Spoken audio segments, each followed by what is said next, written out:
Now that you have your paper cylinders, it's time to figure out how to attach them using scissors and glue. In the sculpture we saw in our sample on our PowerPoint, we saw different kinds of joints. So these two are glued together. You simply put a bead of glue on the surface and hold it together for at least 10 seconds. This kind of joint is how I made the sculpture stand by itself. The other kinds of joints are these flanged joints, or kind of a half flange here. Half tabs. I'm calling it a flange or a tab.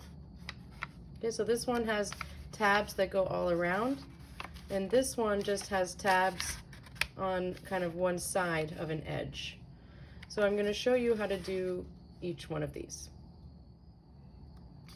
The first attachment technique that I'd like to show you is the one where you cut tabs all the way around. So just like we did with our rectangular prisms, what you want to do is cut evenly spaced tabs that go all the way around.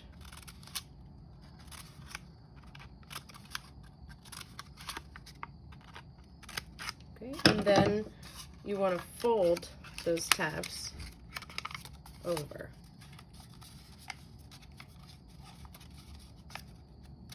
Oops.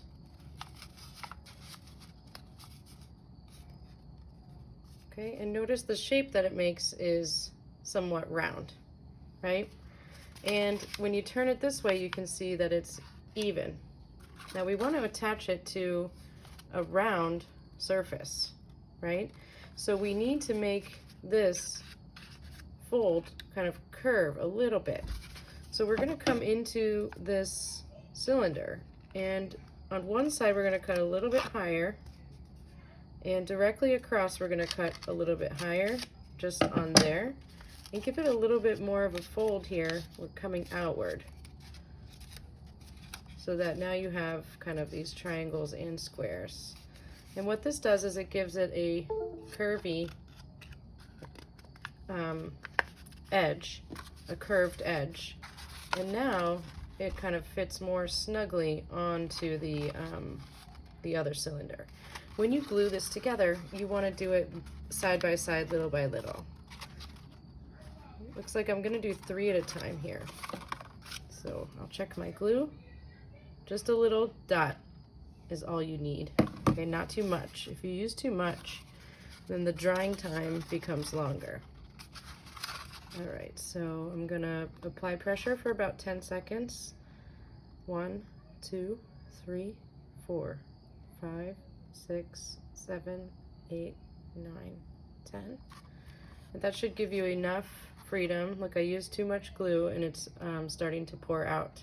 So sometimes I'll take a pinky finger and use it somewhere else and press it down again.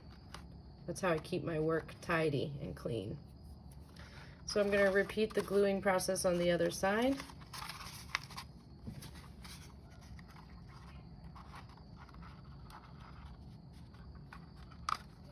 There we go.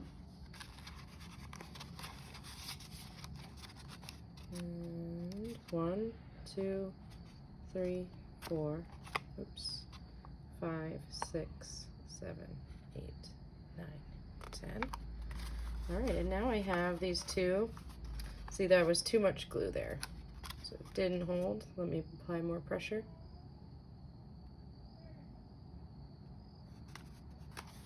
And now I have whatever this might become, all right? And that's how you attach with tabs that go all the way around. One comment I'd like to make about tabs that go all the way around. When you're starting with your round shape, if you cut tabs that are, if you don't cut enough tabs, so I've only cut it 4 times around, and you fold, it's going to change the shape. Now that might be an intention, but just so you know, now this looks more like a parallelogram or a rectangle, right? And not until we add more tabs does the shape get more round and circular. So watch what happens when I cut these tabs in half. I went from this kind of square rectangular shape to now I have it's round again because I have more tabs.